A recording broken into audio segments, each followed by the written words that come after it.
तो junction rule वैसा ही है जैसा कैपेसिटर में था, आपको ऑलरेडी पता होगा आपको इसके बारे में, फर्स्ट रूल के बारे में, कि अगर हमारे पास वायर्स हों और करंट डिस्ट्रीब्यूट करना हो आपको इसके अंदर, मान लो कैपिटल आई करंट इधर आ रहा है एंड देन यहाँ पर I1 करंट दिखाते हो और इसमें I2, तो क्या लिखेंगे अकॉर्डिंग टू रूल नंबर 1 जो है? I is equal to Sir, I1 capital I equals I I1 plus I2. Right, ये नोड हो गया, नोड या जंक्शन कह लीजिए, तो जितना करंट आएगा उतना फर्दर आगे डिस्ट्रीब्यूट भी हो जाएगा। So capital I equals to I1 plus I2, similar है जैसा कैपेसिटर में था, जैसे ब्रीफली बता रहे हैं आपको। और लूप वाली इक्वेशन में उसको भी देख रहे हैं जल्दी से, वो भी वैसे ही जो कैपेसिटर में था। फॉर एग्जांपल एक बहुत सिंपलेस्ट सर्किट से स्टार्ट करने जा रहे हैं।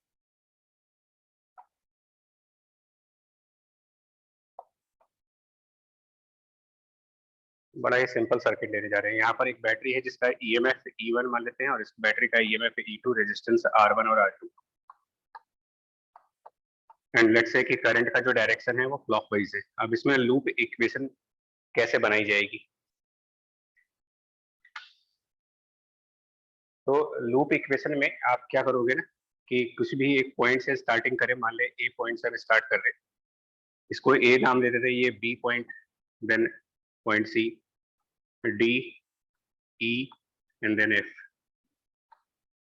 तो वही सिमिलर चीज तो करेंगे जो कैपेसिटर में करते थे। वहाँ बिल्कुल वैसे ही, जस्ट फॉर्मेलिटी के लिए बता रहे हैं बस, कि आप सेकंड वाला जो केवीएल है क्लोज लूप, तो क्लोज लूप हम डिसाइड कर लेते हैं। क्लोज लूप हमारा ए बी सी डी ए होगा।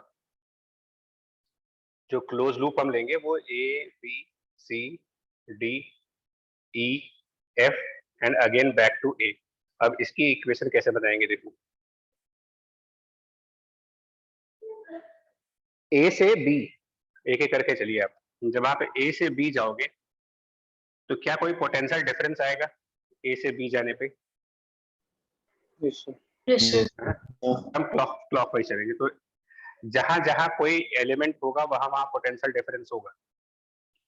बैटरी, रजिस्टर, कैपेसिटर, तो अगर ए और बी के बीच में बैटरी है, रजिस्टर है या कैपेसिटर है तो पोटेंशियल डिफरेंस भी होगा। और ए से बी के बीच में अगर बैटरी है तो पोटेंशियल डिफरेंस है E2।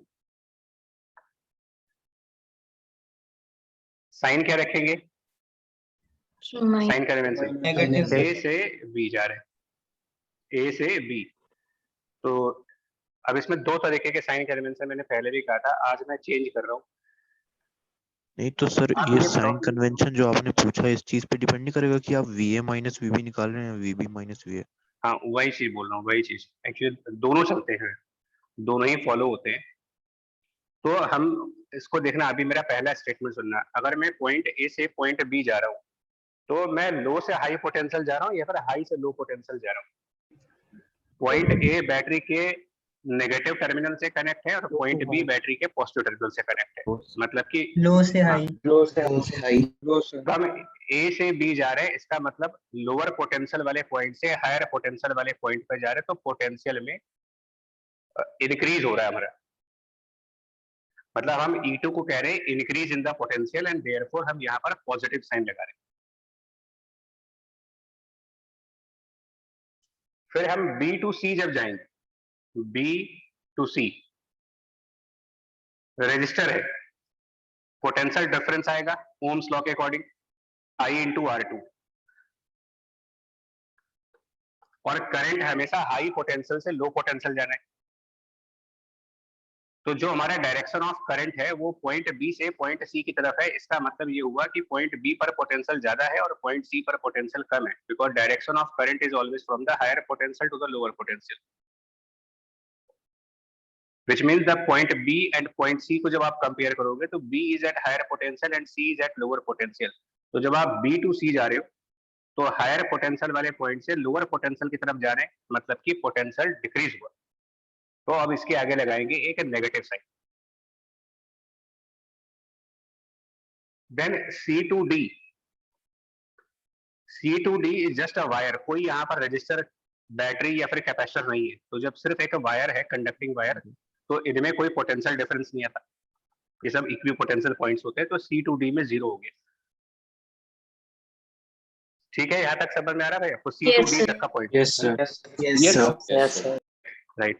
From D to E, from D to E, there is a resistor. Potential difference according to Ohm's law. Current into resistance. Sign convention.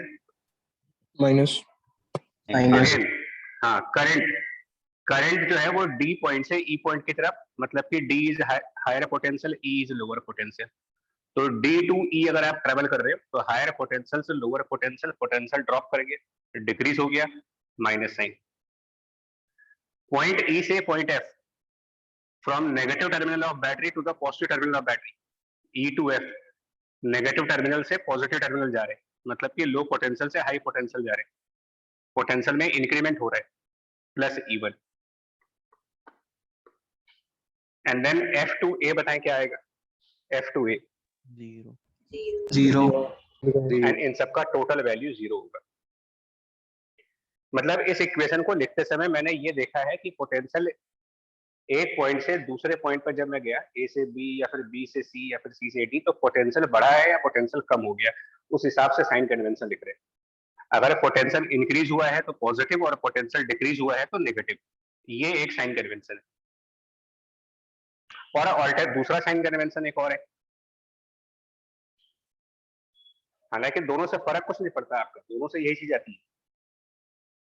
Alternatively आप ये भी कर सकते थे कि हम इसका यूज करें, integration of E dot dr which defines a potential difference between the point A to B,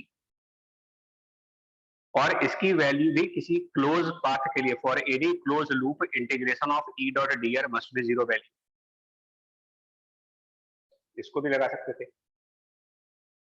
sir capacitor में यही लगाया तो यही लगा लेंगे। हाँ, दोनों बता दे रहे, दोनों में से जो आपको समझ में आए।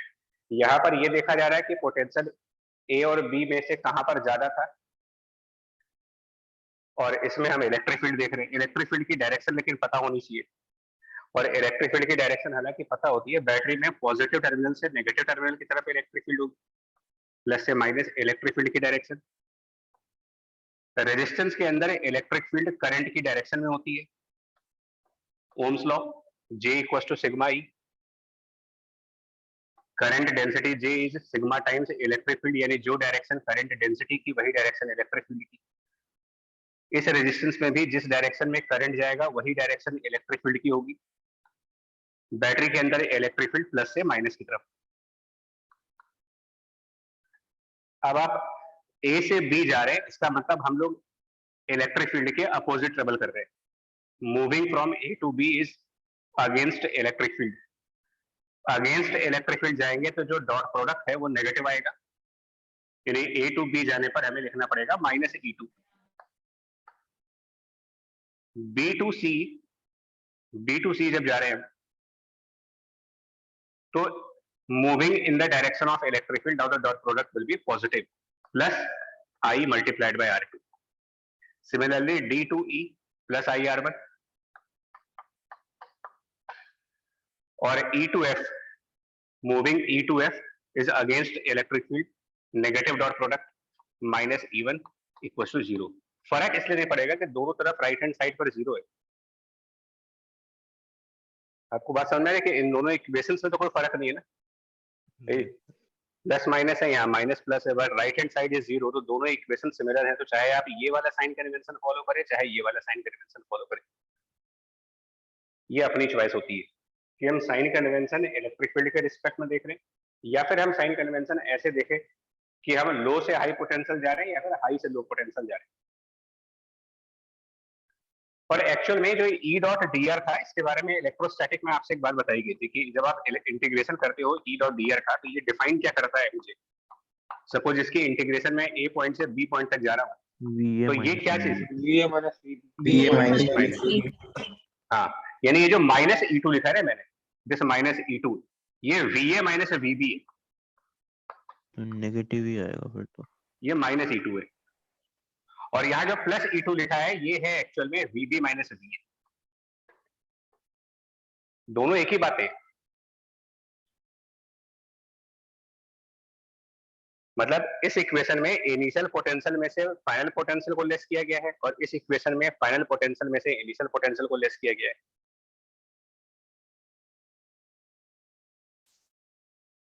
बोलो ये डिफरेंस है समझ में? क्योंकि बुक्स में, ज्यादातर बुक्स में ये वाला कन्वेंशन फॉलो होता है, कुछ बुक्स में ये भी मिल सकता है आपको।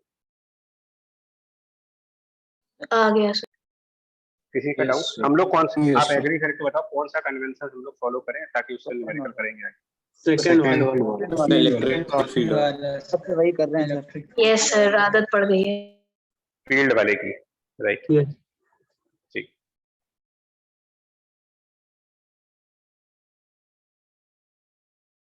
नोट कर लिया इसको? Yes sir. Yes yes sir. Yes, sir. तो एक दो प्रॉब्लम्स भी करके दिखा देते हैं इसके ऊपर।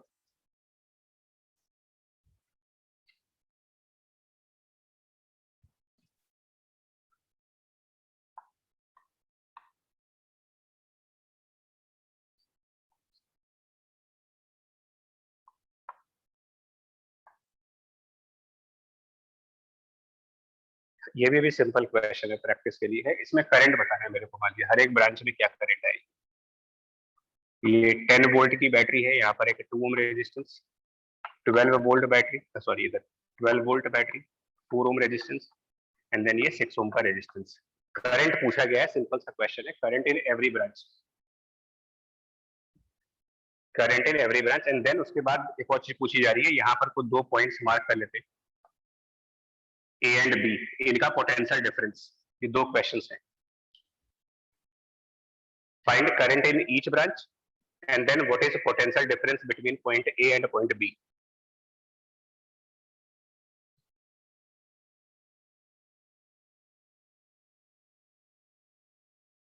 वैसे मेरे ख्याल से तुम लोग इसको कर सकते हो, अपने आप ही कर सकते हो, हमारी जरूरत नहीं इसमें।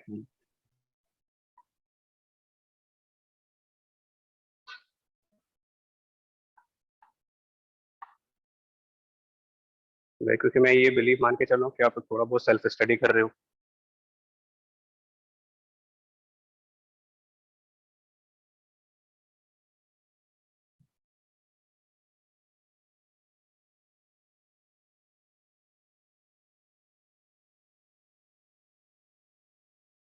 कोई आइडिया दो कि क्या करना चाहिए इस क्वेश्चन में हमें करंट निकालने के लिए?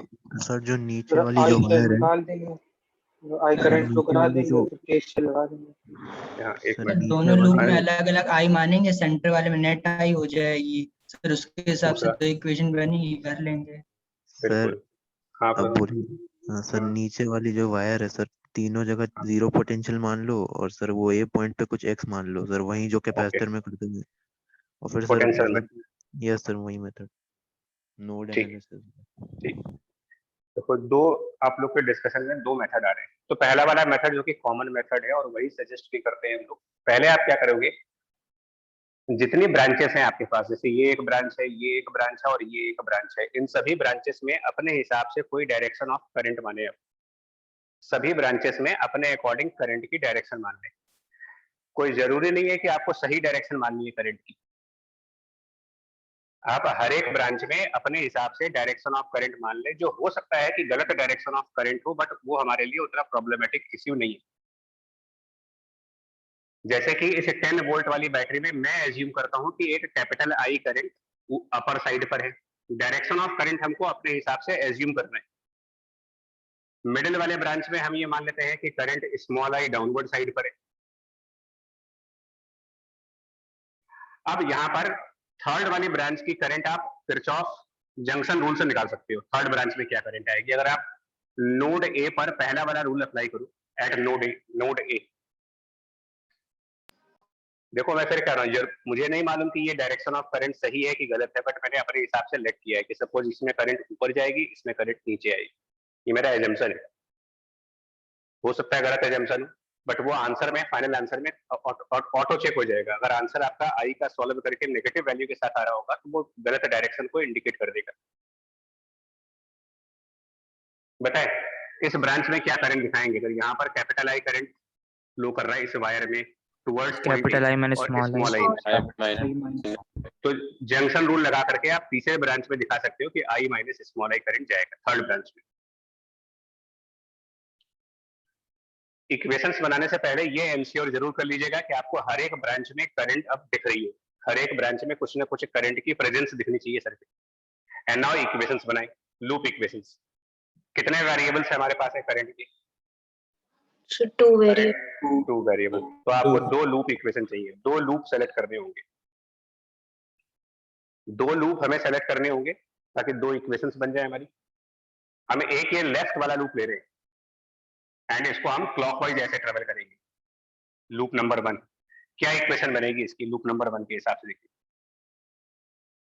यहां से आगे बढ़ेंगे, वायर कोई पोटेंशियल डिफरेंस नहीं मिलेगा। फिर नीचे आइए, जब नीचे जाएंगे तो पोटेंशियल डिफरेंस आएगा ओम्स लॉ के हिसाब से 4 into I का। 4i. साइन कन्वेंशन क्या रखे इसका? अगर आप इलेक्ट्रिक फील्ड वाला फॉलो कर रहे हो पॉजिटिव पॉजिटिव। फिर नीचे गए, potential difference of 12 volt Minus 12. -12। Electric field वाला कन्वेंशन चल रहा है, इलेक्ट्रिक फील्ड वाला कन्वेंशन। Yes, sir. फिर लेफ्ट गए, वायर है, कोई पोटेंशियल डिफरेंस नहीं मिलेगा। फिर ऊपर गए, 2 ओम रेजिस्टेंस के अंदर पोटेंशियल डिफरेंस ओम्स लॉ के हिसाब से current multiplied bye 2 Plus 2i. 2i. Plus 2i या minus plus 2i following electric field convention. मैं बार बार इसको रिपीट कर रहा हूँ उसको। एंड देन और ऊपर गए तो 10 वोल्ट का एक और पोटेंशियल डिफरेंस, प्लस या माइनस? अगर आप इलेक्ट्रिक फील्ड कर -10 इक्वल टू 0, फर्स्ट इक्वेशन। दूसरा लूप हम ये वाला लेते हैं और चलिए इस बार हम इसको एंटी क्लॉकवाइज ट्रेवल करके देख लेते हैं क्या बनेगा। देखो, starting from point B and moving anti clockwise, starting from B moving anti clockwise. Right side जाएंगे, वायर्स में कोई पोटेंशियल डिफरेंस नहीं, ऊपर गए कोई पोटेंशियल डिफरेंस नहीं, 6 ओम रेजिस्टेंस मिला, पोटेंशियल डिफरेंस आ गया 6 multiplied by current. Sign convention आप लोग बताओ अगर समझ आया। माइनस। बाकी लोग को ये साइन कन्वेंशन क्लियर है? Yes, Yes, sir. कि यही सबसे इंपॉर्टेंट इश्यू है। साइन कन्वेंशन सही है तो आपका आंसर सही आ जाएगा। चलिए, तो starting from point B moving anti clockwise, then left, then downward. जब डाउनवर्ड जाएंगे तो 4 स्मॉल आई पॉजिटिव, Positive. नीचे जाएंगे बैटरी 12 वोल्ट की -12. -12 इक्वल टू 0। ये आगे 2 इक्वेशन अब सॉल्व कर ले इसको। इनिशियल डायरेक्शन ऑफ करंट मान लेते समय इस बात की टेंशन न लेना कि हम सही डायरेक्शन मान रहे हैं कि गलत डायरेक्शन मान रहे हैं, उससे कोई फर्क नहीं पड़ता। आप करंट का डायरेक्शन अपर साइड दिखा दो चाहे लोअर साइड दिखा दो, आप कोई भी डायरेक्शन असाइन करके सर और इक्वेशंस बनाइए। लेकिन जो भी आपकी इक्वेशंस बनेगी वो आपके एज्यूम्ड डायरेक्शन ऑफ करंट के हिसाब से बनेगी। मतलब अगर किसी स्टूडेंट ने ऊपर की तरफ करंट मानी है तो उसके साइन कन्वेंशन, और इसी प्रॉब्लम में अगर किसी स्टूडेंट ने नीचे की तरफ करंट माना होता तो उसका साइन कन्वेंशन अलग आएगा।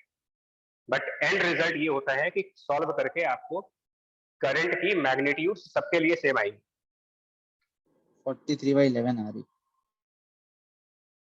किसकी वैल्यू? आई की कैपिटल कैपिटल आई 43/11। भरोसा कर लिया मैंने, 43/11 एम्पियर।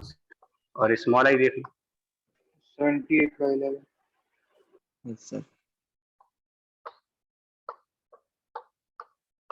So 39/11 अभी कम होगा ना सर? 39/11 yes sir. और दोनों ही पॉजिटिव आ रहे हैं, Yes, sir. Yes sir. इसका मतलब लक अच्छा था कि जो डायरेक्शन ऑफ करंट माने गए थे वो सही माने गए।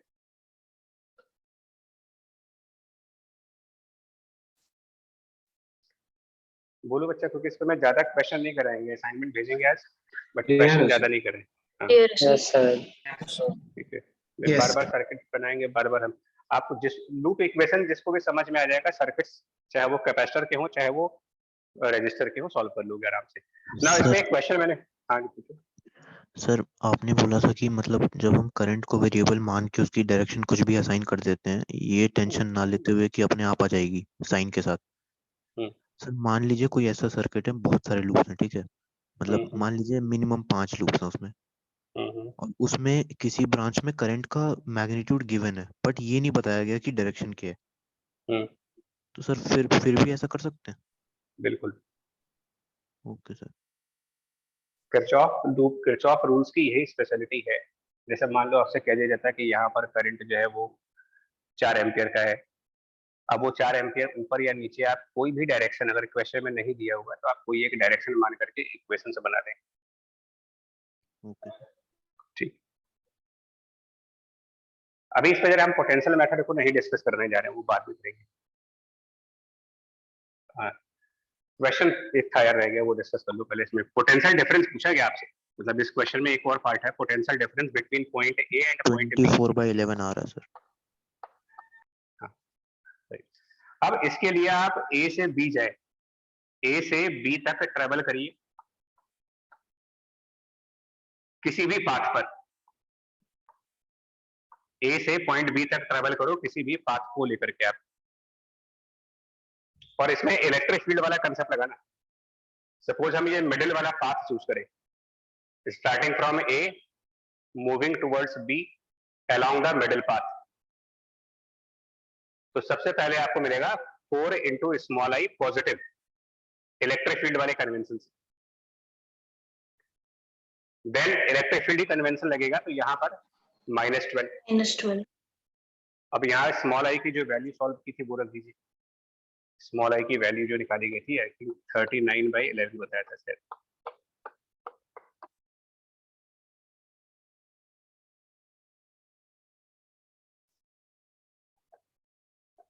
आया पॉइंट ये वाला, दो पॉइंट्स के बीच पोटेंशियल डिफरेंस निकालने के लिए Yes. आपको एक पॉइंट से Yes. दूसरे पॉइंट ट्रेवल करना होगा, किसी भी पाथ पर ट्रेवल करेंगे, और पोटेंशियल डिफरेंस में जो साइन कन्वेंशन चलेगा वो as per the electric field चलेगा।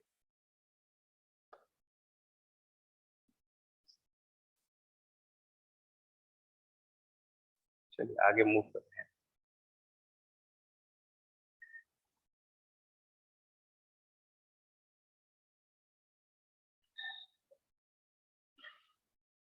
नाउ इस पे प्रैक्टिस नहीं करा रहे हैं आपको, एक एग्जांपल देंगे, असाइनमेंट भेजेंगे, उसको करके बताना मुझे। Yes, sir. ठीक है जी। नेक्स्ट इस चैप्टर का जो पार्ट है वो मूव करो, दैट इज आरसी सर्किट्स।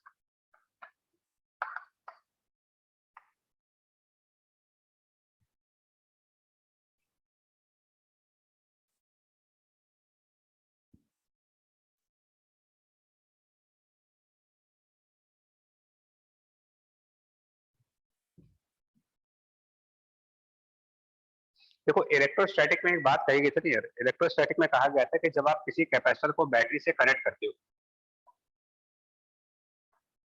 मतलब मान ले कोई कैपेसिटर पहले से अनचार्ज, टोटली अनचार्ज कैपेसिटर, और उसको बैटरी से कनेक्ट करेंगे,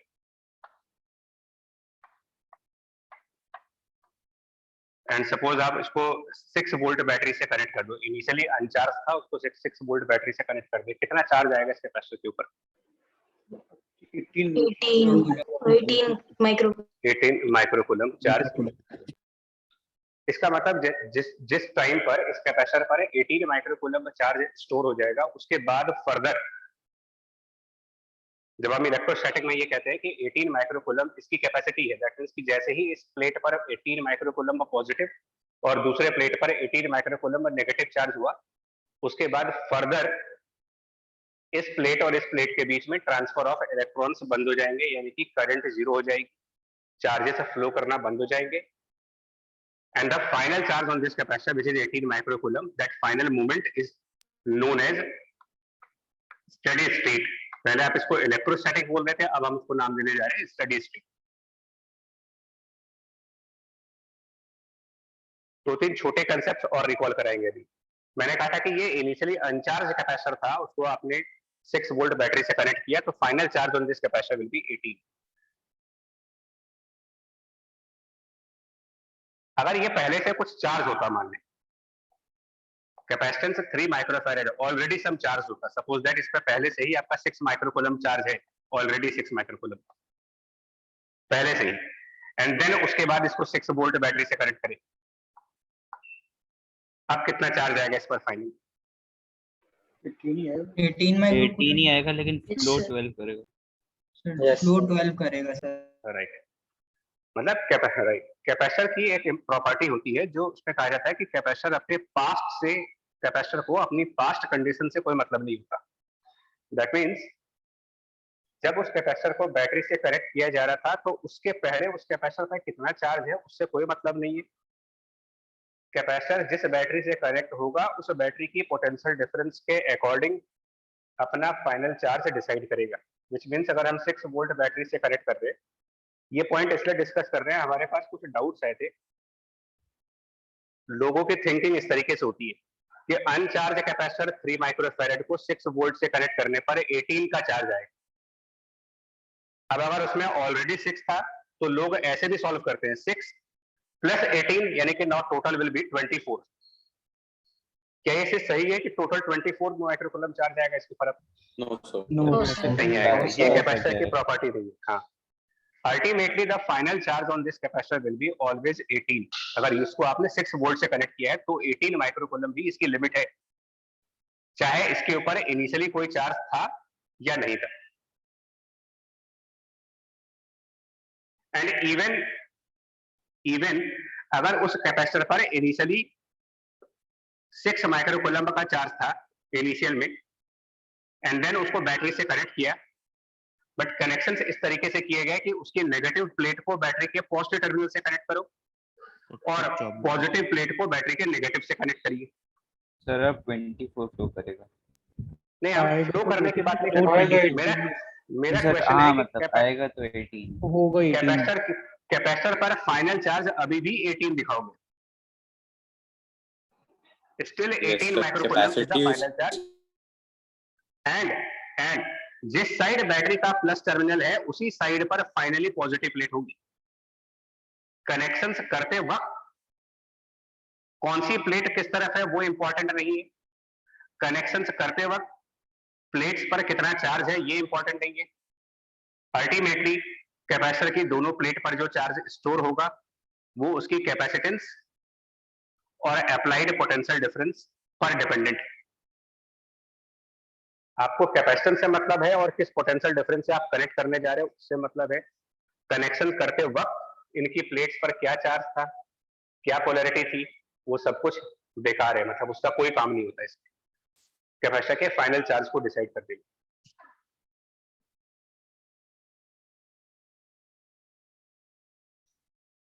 मैसेज क्लियर है ये वाला? Yes, sir. yes, Yes, sir. sir. हाँ, आप ये कह सकते हो जो भी आंसर दे रहे थे कि अल्टीमेटली चार्ज कितना ट्रांसफर किया गया है वो मैटर कर जाएगा। जैसे कि -6 माइक्रोकूलम जिस प्लेट पर था वहां पर अब +18 हो रहा है, इसका मतलब कितना ट्रांसफर किया इसको, -6 में Plus 24. 24 माइक्रोकूलम ट्रांसफर हुआ। यहाँ पर +6 था, +18 हो गया, 12. ट्रांसफर कितना किया? 12. 12। 0 था और 18 हो जाएगा, इसका मतलब ट्रांसफर किया होगा 18. यानी कि बैटरी के थ्रू कितना चार्ज ट्रांसफर करेंगे ये तो डिपेंड करता है कि बैटरी से कनेक्ट करते वक्त कैपेसिटर के पास चार्ज था या नहीं था, और था तो कौन सी प्लेट को कौन से टर्मिनल से कनेक्ट किया गया। इस पर यह चीज डिपेंड करती है कि कितना चार्ज ट्रांसफर किया जाएगा। But total charge on the plates magnitude में और साइन कन्वेंशन में कैपेसिटर के इनिशियल चार्जेस के ऊपर और इनिशियल पोलैरिटी के इंडिपेंडेंट।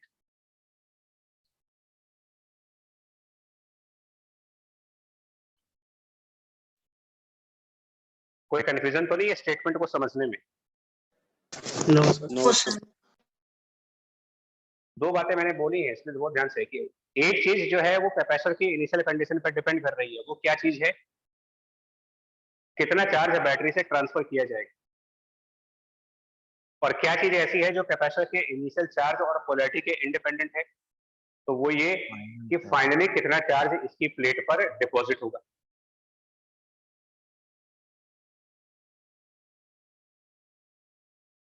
मूव कर रहे हैं आगे, Yes. Yes. है ना? तो इलेक्ट्रोस्टैटिक के टाइम पर तो हम इस कह देते हैं कि 18 microcoulomb is the final charge which is also called steady state, and after that मतलब कि जैसे ही 18 माइक्रोकूलम चार्ज यहाँ पर हुआ उसके बाद फर्दर कोई ट्रांसफर ऑफ चार्ज नहीं होगा और इस सर्किट में करंट की वैल्यू हो जाएगी 0। अब बताओ आपको क्या समझ में आया? स्टडी स्टेट का मतलब समझाइए। इन RC circuit what is the significance of steady state? Rate of deposition 0 हो जाएगा चार्ज का। चार्ज का डिपोजिशन इंफिनिटी मतलब क्या इसको ऐसे भी कह सकते हैं कि स्टडी स्टेट का मतलब ये हो गया, स्टडी स्टेट का मतलब ये हो गया कि फर्दर कोई इलेक्ट्रॉन या करंट बैटरी से फ्लो नहीं करेगा। ट्रांसफर ऑफ चार्ज सर्किट में रुक जाए। नहीं हाँ, नहीं सर, सर ये चीज अप्रोप्रिएट नहीं सर, ये हम कहेंगे कि कैपेसिटर की ब्रांच में नहीं होगा ये सब। वही मतलब कि कैपेसिटर में स्टडी स्टेट आने का मतलब ये होता है कि जहां पर कैपेसिटर कनेक्ट है उस वायर में अब कोई करंट फ्लो नहीं करेगी। Yes sir. यस ठीक है? सर फ्लूइड डायनामिक्स का स्टडी स्टेट का कह सकते हैं? नहीं, फ्लूइड डायनामिक्स की स्टडी स्टेट अलग। फ्लूइड डायनामिक्स में स्टडी स्टेट में लिक्विड फ्लो करता रहता है। Yes sir.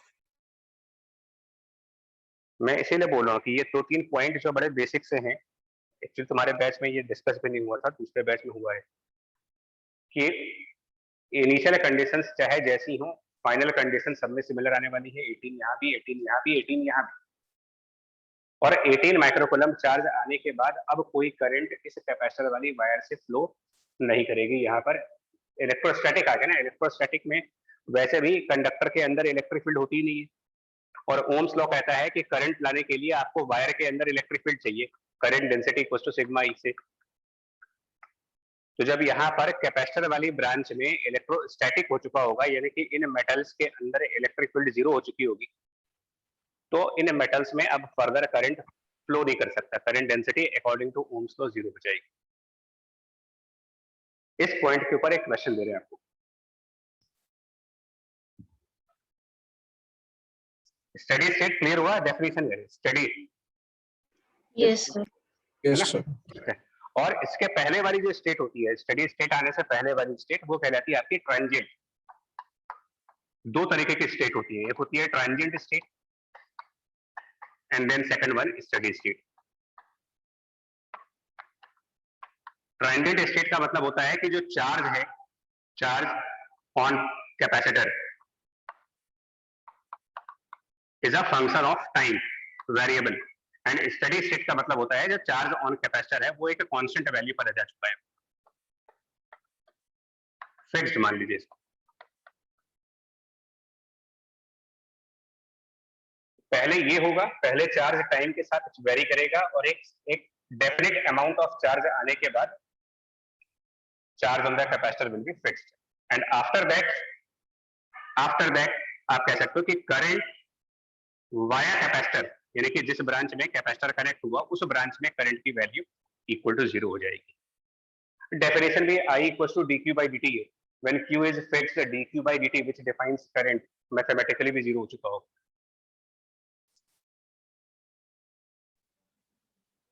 Yes, sir. समझ गया. प्रोसीड कर ले अब। Yes sir. Yes, sir. ठीक, चलिए अब ऐसा ही एक कैपेसिटर जिसमें पहले से ही कोई चार्ज है, capacitor C already some charge है, उस चार्ज को हम QI से डिनोट कर रहे हैं, प्लस माइनस, और उसको हम लोगों ने ले जाकर के एक बैटरी से कनेक्ट कर दिया जिसका पोटेंशियल डिफरेंस यानी ईएमएफ उसका E है, और ये आइडियल बैटरी मान ले, दैट मींस कि कोई रेजिस्टेंस इसमें नहीं है फिलहाल, और प्लस सर्किट में कोई एक रेजिस्टेंस R भी कनेक्टेड है। मतलब ये हमारे सर्किट्स हैं, ये कनेक्शंस हैं at time t equal to 0। t equal to 0 का मतलब वो मूवमेंट जिस मूवमेंट पर हमने कैपेसिटर को बैटरी से कनेक्ट किया होगा, और कैपिटल R आपका रेजिस्टेंस। अगर बैटरी में रेजिस्टेंस होगा जो कि इंटरनल रेजिस्टेंस है, तो उसको भी हम कैपिटल R के साथ ऐड कर सकते हैं, यानी कि आप ये कह सकते हो कि कैपिटल R इन सभी वायर्स का प्लस बैटरी के रेजिस्टेंस का combination, combined resistance of entire circuit is capital R.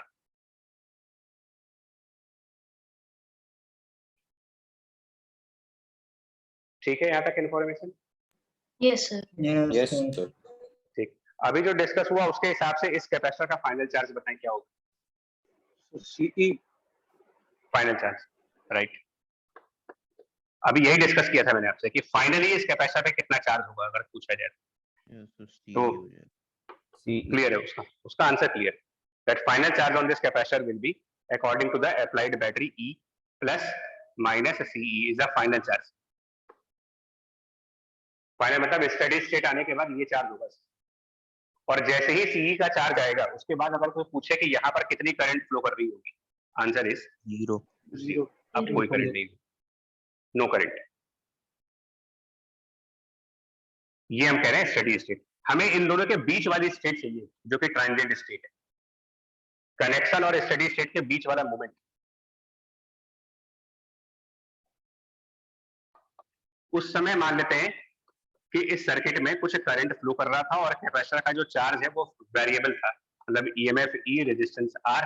मान लेते हैं इसके ऊपर एक प्लस स्मॉल क्यू चार्ज था, यहाँ माइनस स्मॉल क्यू चार्ज था, और एक करंट I फ्लो कर रहा था यहाँ पर। ये किसी जनरलाइज मूवमेंट T की बात हो रही है, और वो मूवमेंट जो स्टेडी स्टेट से पहले वाला मूवमेंट है।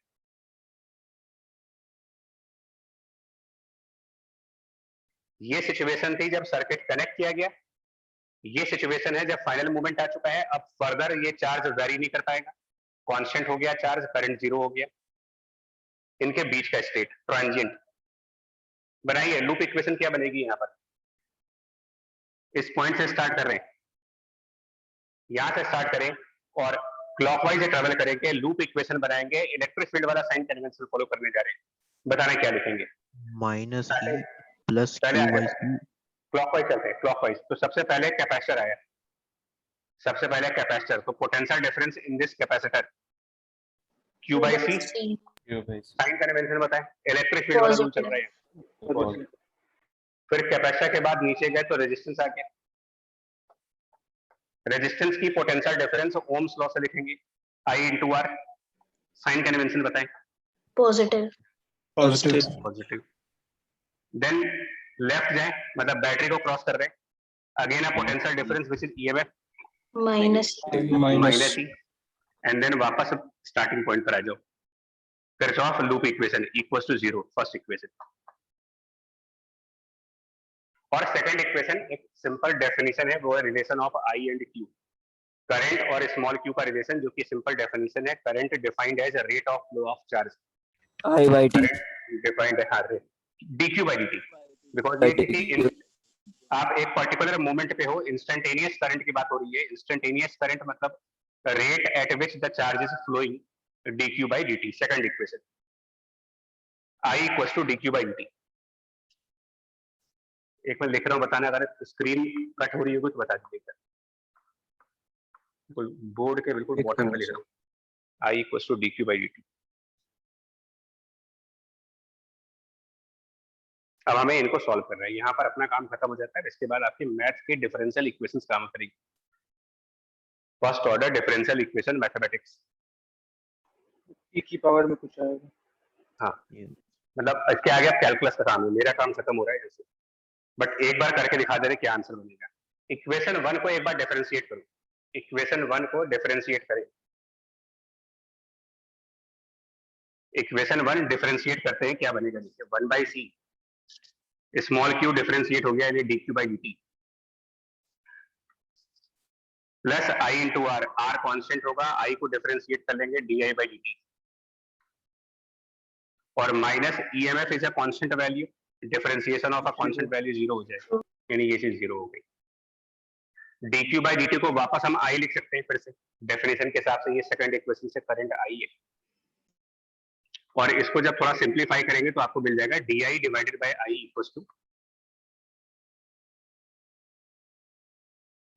-1/RC multiplied by dt। Check कर लो आप।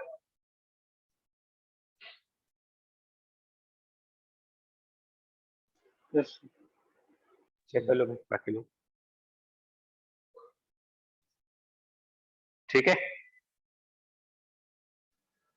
Yes, sir.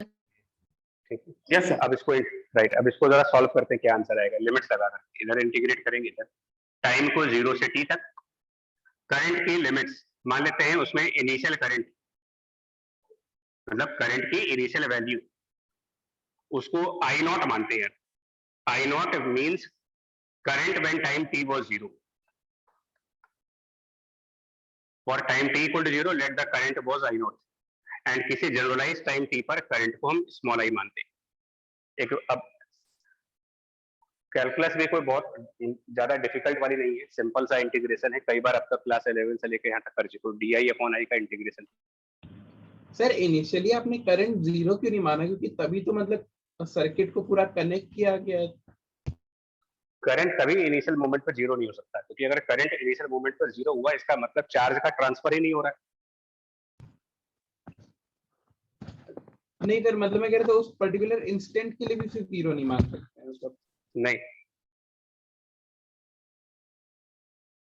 कनेक्ट करते ही फ्लो करने लगता है। और हाँ हो सकता है आप भी सही भाई। देखिए इनिशियल मोमेंट पर करंट होगा सर्किट, किरचॉफ रूल किसी भी मोमेंट के लिए वैलिड है। किरचॉफ रूल इनिशियल मोमेंट पर भी होना चाहिए, किरचॉफ रूल किसी इंटरमीडिएट मोमेंट पर भी वैलिड होना चाहिए, और किरचॉफ का रूल फाइनल मोमेंट पर भी वैलिड होना चाहिए। हम लोगों ने किरचॉफ की जो इक्वेशन लिखी हुई है ये किसी आर्बिट मोमेंट टी पर लिखा हुआ है, किसी जनरलाइज मोमेंट टी पर हमने किरचॉफ की ये इक्वेशन लिखी हुई है। इसमें जो Q और I है वो दोनों इंस्टेंटेनियस वैल्यूज है। पहली बात, किरचॉफ रूल किसी पर्टिकुलर इंस्टेंट पर लिखी जाती है, और जो आपके वेरिएबल्स Q और I हैं दोनों सेम मोमेंट के करस्पॉन्डिंग होने चाहिए। मतलब कि हम ये काम नहीं कर सकते कि charge time t equal to 2 के करस्पॉन्डिंग ले और current time t equal to 3 के करस्पॉन्डिंग ले, डिफरेंट मोमेंट के वेरिएबल्स तो लोगे नहीं आप। इनिशियल मोमेंट पर Q की वैल्यू क्या है, आई मीन जो चार्ज ऑन कैपेसिटर है क्या उसकी इनिशियल वैल्यू 0 है। यहाँ पर जो Q है चेक कर लो, टाइम t इक्वल टू 0 कुछ ना कुछ चार्ज। मतलब अगर मैं यहाँ स्मॉल q की जगह अगर टाइम 0 के करस्पॉन्डिंग वाला चार्ज पुट कर देता हूँ, स्मॉल q की जगह टाइम 0 के करस्पॉन्डिंग कितना चार्ज था वो सब्स्टिट्यूट कर दें यहाँ पर, तो मुझे उसी मोमेंट के करस्पॉन्डिंग करंट की वैल्यू मिल जाएगी। यानी कि टाइम t इक्वल टू 0 पर कितना करंट होगा वो मिल जाएगा। Yes sir. तो I not current at time t equal to 0 था, वो भी निकालेंगे कितना होगा। फिलहाल इसका आंसर तो बताएं क्या बनेगा। I is equals to I naught into e की power minus t by RC। ठीक है, तो इसको हम यहाँ से हटा रहे हैं और फाइनल आंसर लिख रहे हैं। यानी दैट मीन्स कि हमारे पास करंट की वैल्यू मिल जाएगी I not and e raise to the power minus t divided by RC। ये एक इंपॉर्टेंट रिजल्ट है। I equals to I naught e to the power minus t by RC. This is the current which will flow through the capacitor. Current flowing through capacitor as a function of time t. अब इसमें I naught क्या है? I naught मतलब कि initial current, I naught मतलब कि capacitor का initial current, initial moment पर क्या करंट कैपेसिटर में फ्लो हुआ वो हम इसी किरचॉफ रूल से निकाल सकते हैं। जस्ट Q की जगह अगर आपको करंट की इनिशियल वैल्यू चाहिए तो फिर आप उसी मोमेंट के करस्पॉन्डिंग चार्ज भी रखें। कितना, मुझे अगर टाइम t इक्वल टू 0 वाली करंट चाहिए E by R। तो मुझे टाइम t इक्वल टू 0 के करस्पॉन्डिंग चार्ज की वैल्यू पुट करनी पड़ेगी, और टाइम t इक्वल टू 0 के मोमेंट पर चार्ज की जो वैल्यू थी वो थी प्लस QI। यहाँ रखो प्लस QI, निकालो I की क्या वैल्यू बन रही, ये बन जाएगा आपका E माइनस, चेक कर लो इसे, सिंपल सा है, तो बहुत सिंपल अलजेब्रा चल रहा है।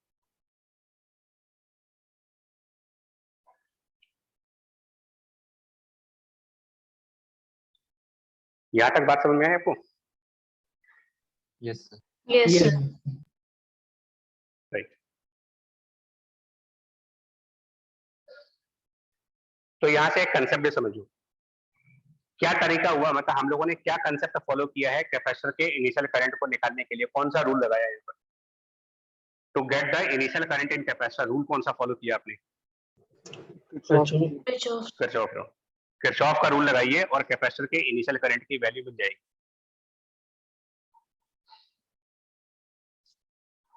ओके, नाउ इसमें एक बार बताओ, कैपेसिटर में मतलब कितना चार्ज ट्रांसफर किया गया है बैटरी से, ये क्वेश्चन। कितना चार्ज ट्रांसफर हुआ यहाँ पर? ऑलरेडी QI चार्ज था, और CE चार्ज ट्रांसफर हुआ, मतलब फाइनल चार्ज है CE, तो ट्रांसफर कितना किया गया इसको? CE minus QI. SQI. CE minus QI is the transferred charge। समझ आए? इतना चार्ज ट्रांसफर हुआ। Yes, sir. Yes, sir. ठीक। कितने टाइम में? इतना चार्ज ट्रांसफर किया गया, बट कितने टाइम में? Sir infinity. मतलब स्टडी स्टेट कब आएगी? स्टडी स्टेट का मतलब वो मोमेंट कौन सा होगा जब करंट की वैल्यू 0 होगी। सर तो आएगी I की नहीं। वैल्यू 0 करो, यहाँ पर I की वैल्यू अगर हम 0 करेंगे तो मैथमेटिकली आपको मालूम चल जाएगा टाइम t इनफाइनाइट है।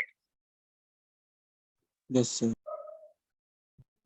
दैट मींस इनफाइनाइट टाइम लगेगा, मैथमेटिकली इनफाइनाइट टाइम लगता है एक डेफिनेट अमाउंट ऑफ चार्ज को फ्लो करने में। एक फाइनाइट अमाउंट ऑफ चार्ज को फ्लो करने का टाइम इनफाइनाइट।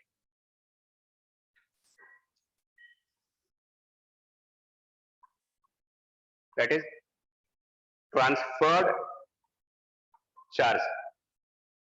इतना चार्ज ट्रांसफर किया इन इनफाइनाइट टाइम। थोड़ा अजीब लगता है, टाइम हम लोगों ने इतना ज्यादा ले लिया, फिर भी चार्ज की एक स्पेसिफिक वैल्यू है।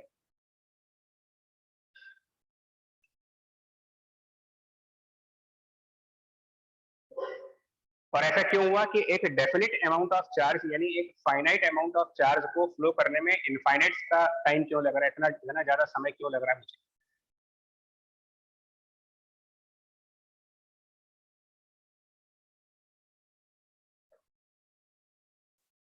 रेजिस्टेंस की वजह से। रेजिस्टेंस की वजह से तो नहीं कह सकते, कैपेसिटर बोल सकते हैं। रिएक्टेंस की वजह से कैपेसिटर। हाँ, रिएक्टेंस बिकॉज कैपेसिटर जैसे जैसे चार्ज अप होने लगता है वो करंट को फर्दर रिड्यूस करने लगता है। जितना ज्यादा ये चार्ज होता चला जाएगा करंट उतना ही कम करता जाता है। ये नेचर ऑफ कैपेसिटर में है। खैर, यहाँ तक बात समझ में आ रही है आपको? यहाँ तक कोई दिक्कत किसी को? No, sir. यहाँ से नहीं, राइट। मैं यहाँ पर एक स्टेटमेंट समझाना चाह रहा था एक्चुअली। जो आपका ट्रांसफर चार्ज है, अगर आप उसको डिवाइड करिए इनिशियल करंट से, ट्रांसफर्ड चार्ज को डिवाइड कर दें सर्किट के इनिशियल करंट यानी I0 से, क्या वैल्यू मिल रही है? देखो जरा, amount of charge transferred, notice करिए, amount of charge transferred divided by the initial current, निकालो क्या मिलता है? RC। बाकी लोग भी करें। इतना चार्ज ट्रांसफर किया है CE माइनस QI, इतना चार्ज ट्रांसफर किया, इसको डिवाइड करिए सर्किट के इनिशियल करंट यानी I0 की जो वैल्यू निकाली गई है इससे डिवाइड करें, चेक करो क्या वैल्यू मिलती है। RC आ रहा होगा, R और C का product. Yes, sir. Yes, sir. ठीक है, Yes, sir. ठीक।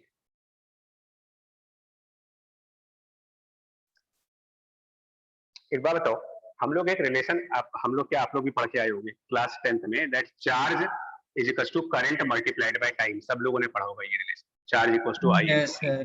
Yes sir. क्या ये जनरलाइज है या स्पेसिफिक केस है? Specific constant current, constant current. अगर करंट कांस्टेंट अमाउंट की चले, अगर करंट कांस्टेंट फ्लो करेगी तो चार्ज बराबर करंट मल्टीप्लाइड बाय टाइम। ठीक है, Yes, sir. यानी कि ये रिलेशन आपसे ये कहता है कि charge divided by current gives you time. कौन सा टाइम? वो टाइम जिसमें Q चार्ज फ्लो करेगा, time taken for Q charge to flow provided current remains constant. Statement clear? Yes, sir. इतना चार्ज यहाँ फ्लो हुआ है, CE माइनस QI, इतना चार्ज फ्लो हुआ। अगर ये चार्ज जो फ्लो हुआ, अगर ये उसी करंट पर फ्लो होता जो करंट सर्किट में स्टार्टिंग में थी, हम लोगों ने अभी भी कैलकुलेट किया कि सर्किट के स्टार्टिंग में जो करंट आई थी, इनिशियल मूवमेंट पर सर्किट में जो करंट थी, यानी कि I नॉट करंट, अगर ये करंट समहाउ मेंटेन हो जाती, अगर ये करंट समहाउ कांस्टेंट रहती, यानी कि हर एक मोमेंट पर यही करंट फ्लो होती अगर, तो इस चार्ज को ट्रेवल करने में कितना टाइम लगता मुझे? अगर एक हाइपोथेटिकल सिचुएशन माने कि जो करंट सर्किट के टाइम t इक्वल टू 0 पर थी, अगर वो करंट कांस्टेंट रहती, तो इस पर्टिकुलर चार्ज को, इस पर्टिकुलर अमाउंट ऑफ चार्ज को फ्लो करने में कितना समय लगता मुझे? Charge RC, and that is defined as a new variable called time constant. Time constant of circuit, नाम से क्लियर है। टाइम और कांस्टेंट को ब्रेक करिए, वो टाइम जो कैपेसिटर को चार्ज होने में लगेगा, अगर करंट सर्किट में कांस्टेंट रही होती। टाइम कांस्टेंट का मतलब ये हुआ कि कितना टाइम लगेगा उस कैपेसिटर को कंप्लीटली चार्ज होने में, प्रोवाइडेड जिस करंट से उसको चार्ज किया जा रहा है वो करंट कांस्टेंट रहे। जबकि मैथमेटिकली क्या हो रहा है, मैथमेटिकली कैपेसिटर फुल्ली चार्ज होने में मैथमेटिकली जो टाइम ले रहा है वो ले रहा है इनफाइनाइट।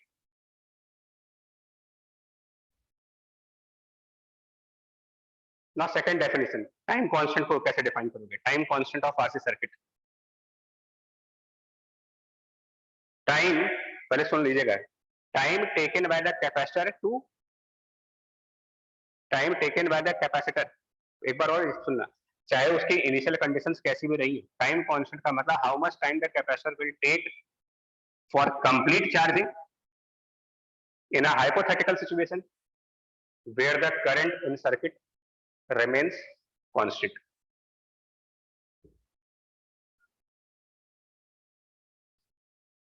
आ रही है बात समझ में? Yes, sir. एक बार मैंने हाइपोथेटिकल बोला, बिकॉज प्रैक्टिकली क्या हो रहा है, प्रैक्टिकली जो करंट की इक्वेशन बन रही है उस पर ध्यान दीजिए। e to the power minus T by RC, e to the power minus T by RC maths में ये एक्सपोनेंशियल इक्वेशन कहलाती है। और अगर आप लोगों ने फंक्शंस एंड ग्राफ पढ़ लिए होंगे अब तक, तो आप सबको पता होगा कि e to the power minus x का जो ग्राफ बनता है, जब exponential to the negative power का अगर हम ग्राफ प्लॉट करें, कैसा ग्राफ होना चाहिए इसमें? e पावर x का y एक्सिस के अबाउट पलट देंगे, आई नॉट, और ये कुछ इस तरीके से डिक्रीज करता है। यानी कि कैपेसिटर में प्रॉब्लम क्या हो रही है कि जब हम कैपेसिटर को बैटरी से कनेक्ट करते हैं इन प्रेजेंस ऑफ रेजिस्टर, तो जैसे जैसे कैपेसिटर चार्ज होने लगता है वैसे वैसे करंट कम होने लगती है, और करंट रिड्यूस करते करते जब 0 पे पहुंच जाएगी तो हम कह देते हैं कि कैपेसिटर अब फुल्ली चार्ज हो चुका है, कंप्लीटली चार्ज हो चुका है, इसीलिए करंट की वैल्यू 0 हो चुकी है। ये प्रैक्टिकल सिनेरियो है, और इस वजह से कैपेसिटर को फुल्ली चार्ज होने में मैथमेटिकली इनफाइनाइट टाइम लगता है, क्योंकि जैसे जैसे वो चार्ज हो रहा, चार्ज होने वाली करंट कम होती चली जा रही है।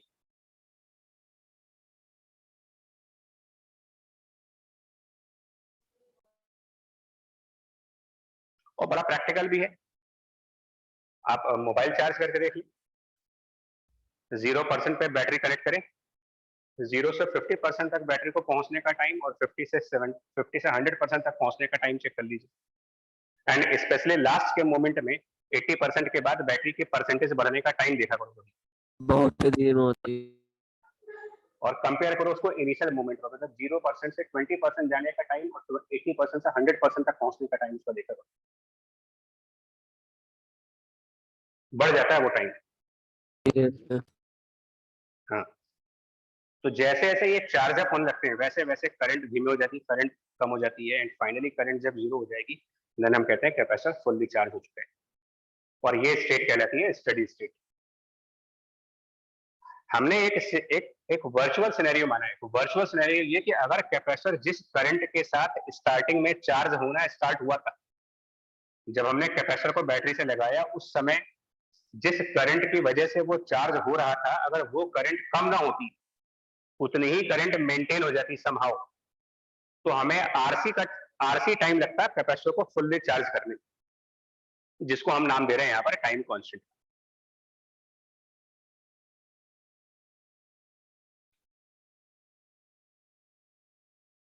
प्रोसीड करें। ये जो यहाँ पर आप देख रहे हो RC, this RC, it is called time constant. इसको टाउ से डिनोट करते हैं, symbol is tau, R into C, ये जो टर्म आर। ना इसको आप जनरलाइज करने जा रहे हैं।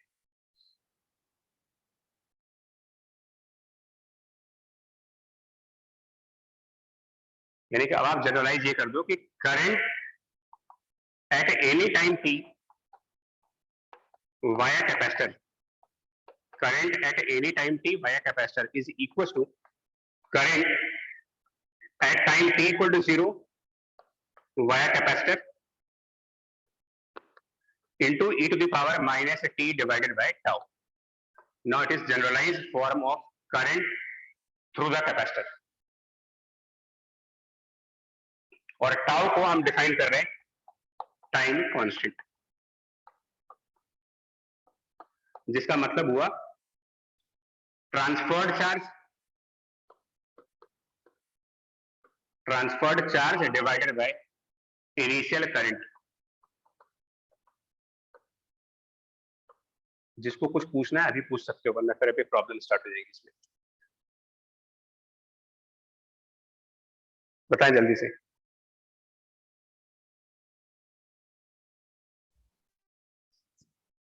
ये दो समरी है इस पूरे टॉपिक की।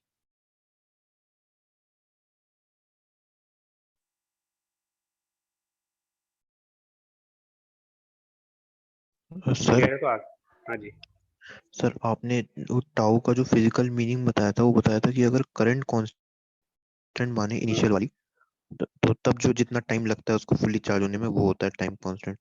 सर हाँ। तो सर मान ली, तो जो सर जिस करंट को आपने कांस्टेंट माना था through out the process, sir वो करंट आपकी कैपेसिटर की ब्रांच वाली करंट है ना? हाँ, कैपेसिटर के ब्रांच वाली। तो सर इस हिसाब से अगर मतलब मान लीजिए किसी सर्किट में एक से ज्यादा कैपेसिटर है, तो अलग अलग कैपेसिटर का अलग अलग आएगा। बिल्कुल, डेफिनेशन यही फॉलो होगी ना एक्चुअली। यस वो भी बताएंगे मेरे को। यहाँ तक किसी को प्रॉब्लम है? ये रिजल्ट जनरलाइज नहीं है, लेकिन ये फॉर्मेट जनरलाइज है। बोलो इसके बारे में। Yes, sir. sir. Yes. Yes, sir. ठीक है, अब मैं इसका एग्जांपल दिखा रहा हूँ। ये फॉर्मेट ध्यान रखिएगा। ये किसी भी आरसी सर्किट में कैपेसिटर के थ्रू अगर आपको करंट निकालनी है, किसी भी आरसी सर्किट में आपको ये पता लगाना हो कि जिस ब्रांच में कैपेसिटर है उस ब्रांच में करंट और टाइम में क्या रिलेशन होगा, तो आप यही वाली इक्वेशन लगाएंगे। कुछ एग्जांपल्स के दिखाते हैं करके।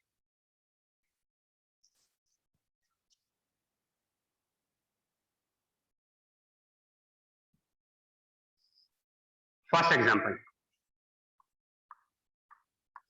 कैपेसिटेंस लेट्स से 4 माइक्रोफैरड है और initially uncharged capacitor 4 microfarad capacitance connected to 5-volt battery. First case. Second case, 4 microfarad capacitance with initial charge of 8 microcoulomb connected to the battery of 5 volt. Third case, same capacitance 4 microfarad with initial charge again 8, but polarity में difference है।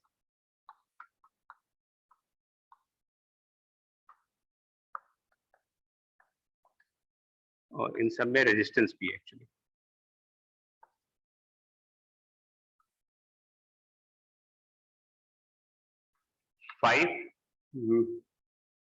5 kilo ohm है ये।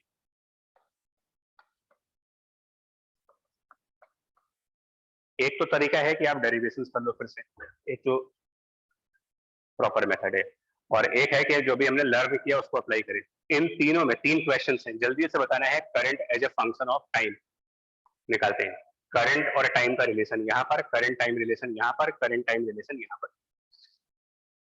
तो देखिए, initial current निकालें, इस circuit में initial current क्या होगी, और वो भी कोई रॉकेट साइंस नहीं है, आपको सिंपली इनिशियल करंट निकालने के लिए किरचॉफ का रूल लगाना है। तो इनिशियल करंट निकालने के लिए हमने मान लिया वो आई नॉट है, और उसको निकालने के लिए आप यहाँ पर लूप इक्वेशन फॉलो करें। बताएं क्या आंसर बनेगा। लूप इक्वेशन इनिशियल मोमेंट पर, इनिशियल मोमेंट पर लूप इक्वेशन बनाएंगे। मान लो यहाँ से चलते हैं और इनिशियल मोमेंट पर कैपेसिटर अनचार्ज है, तो जैसे ही आप इससे आगे बढ़ेंगे अनचार्ज कैपेसिटर है, तो इसका मतलब यहाँ पर पोटेंशियल डिफरेंस नहीं मिलेगा मुझे। तो यहाँ पे डायरेक्ट V by R भी तो लगा सकते हैं, capacitor directly V by R 5/5, लेकिन ये बात बाकी लोग को भी समझने दो यार। किरचॉफ रूल लगा रहे, corresponding to time t equal to 0 when the capacitor was uncharged there was no potential difference across the capacitor। तो जब लूप इक्वेशन बनेगी तो यहाँ पर कोई पोटेंशियल डिफरेंस नहीं दिखेगा, जो भी पोटेंशियल डिफरेंस होगा वो रेजिस्टेंस में होगा और बैटरी में होगा। उससे जब आप सॉल्व करोगे तो इसका आंसर आ जाएगा 1 मिली एम्पियर। क्लियर हो रहा है? Yes. Yes. Yes, sir. ये इनिशियल करंट आएगी 1 milliampere. Yes. Now current as a function of time will be, current as a function of time will be, initial current 1, उसको milliampere में रहने देते हैं, e raise to the power -t divided by time constant. क्या मतलब है time constant का? कितना चार्ज ट्रांसफर होगा यहाँ पर? 5 वोल्ट की बैटरी से कनेक्ट कर रहे हैं अगर तो, और 4 माइक्रोफैराड कैपेसिटेंस से 20 20 माइक्रोकूलम चार्ज ट्रांसफर होगा, उसको डिवाइड करिए इनिशियल करंट से, 20 microcoulomb divided by the initial current. क्या ये 20 माइक्रो सेकेंड्स आ जाएगा? 20 microcoulomb divided by 1 milliampere. Yes. Yes. 20 microseconds, और ये 1 milliampere. Sir 20 sir milli millisecond sir, micro थोड़ी ना। माइक नहीं, एक Millisecond. Micro millisecond milliseconds. ठीक है, सेकंड क्वेश्चन। पहले तो आप ये बताओ इस सर्किट में इनिशियल करंट क्या होगी, आई नॉट मान करके, और लूप इक्वेशन लिखिए। लूप इक्वेशन से मालूम चलता है कि इनिशियल मोमेंट पर इस कैपेसिटर में कितनी करंट जाएगी। अगर हम किरचॉफ इक्वेशन बनाते हैं लूप इक्वेशन और राइट साइड बढ़े, तो क्या मुझे यहाँ पर कोई पोटेंशियल डिफरेंस मिलेगा? Yes sir. Yes Yes, sir sir. Electric field वाले कन्वेंशन से चल रहे हैं, कितना पोटेंशियल डिफरेंस मिलेगा? 8 माइक्रोकूलम चार्ज है, 4 माइक्रोफैराड कैपेसिटेंस है। बोलो जल्दी। +2 +2. +2। यहाँ से आगे बढ़ेंगे तो +2 किरचॉफ इक्वेशन के हिसाब से। फिर नीचे जाएंगे तो रेजिस्टेंस के अंदर पोटेंशियल डिफरेंस मिलेगा, I × 5, +5I. और फिर इधर जाएंगे तो -5 = 0 करेंगे। इससे निकालो इनिशियल करंट क्या बनेगी? 3/5। 3/5. मतलब कि 0.6।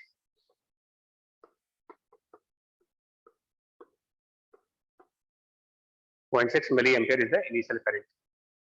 टाउ कितना होगा? वैसे टाइम कांस्टेंट एक बार फिर देखने जरा, इंटरेस्टिंग है ये टाइम कांस्टेंट वाला कांसेप्ट। यहाँ पर कितना चार्ज ट्रांसफर हुआ? अल्टीमेटली चार्ज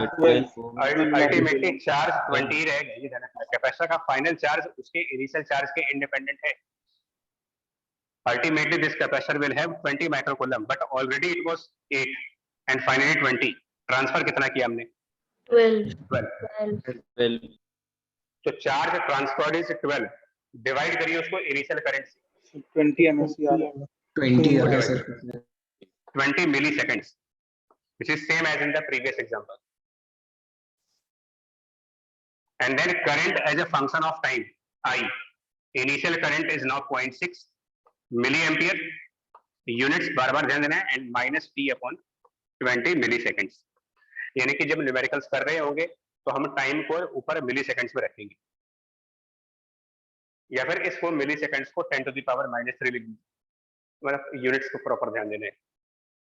थर्ड एग्जांपल लगाएं, इनिशियल करंट निकालने के लिए किरचॉफ इक्वेशन लगाएं, लूप इक्वेशन, किरचॉफ लूप वाला। चलते राइट साइड चलिए, कितना पोटेंशियल डिफरेंस मिलेगा एट द इनिशियल मोमेंट जब इसमें -8 माइक्रोकूलम और +8 माइक्रोकूलम, बोलो। -2 तो यहाँ पर जो +2 बन रहा था, अब यहाँ पर -2 बोलो, यही चीज तो करोगे ना, यही वाला काम यहाँ भी करेंगे किरचॉफ इक्वेशन बनाते समय। यहाँ +2 की जगह -2 बनेगा, तो मेरे हिसाब से I not which is the initial current वो आएगा 1.4 मिली एम्पियर। 1.4 ट्रांसफर कितना किया charge? Property of capacitor, 28 microcoulomb. 28 property of capacitor. Finally battery के प्लस टर्मिनल के साथ कैपेसिटर का प्लस प्लेट आना चाहिए। फाइनली कनेक्ट करते वक्त प्लस टर्मिनल से आप माइनस को कनेक्ट कर सकते हो, बट स्टडी स्टेट जब आएगा तो पॉजिटिव टर्मिनल के साथ कैपेसिटर की पॉजिटिव प्लेट ही आएगी, +20 आएगा यहाँ पर। -8 की जगह +20, यानी कितना ट्रांसफर किया इसको? 28 माइक्रोकूलम ट्रांसफर किया है, divided by initial current 1.4 milli 20 millisecond ही आएगा। फिर 20 मिलीसेकंड आएगा, यानी time constant is still 20 milliseconds. और फिर आप लिखोगे current as a function of time equals to initial, मतलब सारी मेहनत सिर्फ इनिशियल करंट में है, और वो भी इतनी बड़ी मेहनत नहीं है। जिसको किरचॉफ इक्वेशन पता है वो आराम से कर देगा इसको, -t/20। इसमें यूनिट्स नहीं रखी है मैंने, टाइम मिलीसेकंड्स में रखना होगा बिकॉज 20 मिलीसेकंड्स में है, और 1.4 मिली एम्पियर में, यानी कि करंट जो आएगा वो मिली एम्पियर्स में आएगा। अब एक बात करते हैं, तीनों एग्जांपल्स में जो ये टाइम 20 आ रहा है ये कॉमन नहीं आ रहा आपका? Yes. जबकि जबकि ये तीनों में आपने सर आपने हाँ जी। पहले ही कहा था कि जो टाइम कांस्टेंट होता है वो इंडिपेंडेंट होता है इनिशियल कंडीशंस के कैपेसिटर हाँ दो, हाँ अब प्रॉपर्टी, हाँ वही बात, दो बातें ऐसी हैं जो कैपेसिटर की इनिशियल कंडीशन के इंडिपेंडेंट चल रही है। क्या? Final charge on this capacitor, वो सब जगह सेम आएगा। फाइनली 20 माइक्रोकूलम इसमें भी होगा, फाइनली 20 इसमें भी होगा, फाइनली 20 इसमें भी होगा, इंडिपेंडेंट है। सेकेंडली, क्या हम ये कह सकते हैं कि कैपेसिटर में जो इनिशियल करंट जाती है वो उसके चार्ज के इंडिपेंडेंट है? फर्स्ट सर्किट में इनिशियल करंट 1 मिली एम्पियर है, सेकंड सर्किट में इनिशियल करंट 0.6 मिली एम्पियर है, और थर्ड में इनिशियल करंट 1.4 मिली एम्पियर है। साफ दिख रहा होगा आपको कि कैपेसिटर में कितना इनिशियल करंट जाएगा वो तो इस बात पे डिपेंड कर रहा है ना कि इसको बैटरी से कनेक्ट करते वक्त कितना चार्ज था, और कनेक्शंस में कौन कौन से पोलैरिटी आपस में कनेक्ट किए गए थे। Yes, sir. दूसरी प्रॉपर्टी ये आगे, तीसरी प्रॉपर्टी टाइम कांस्टेंट, क्या वो कैपेसिटर के इनिशियल चार्ज और कनेक्शन पोलैरिटी पर डिपेंडेंट है? No sir. No sir. नहीं है। इनफैक्ट उसकी एक कॉमन वैल्यू आ रही है, जो ये 20 मिलीसेकंड है वो nothing but product of RC है।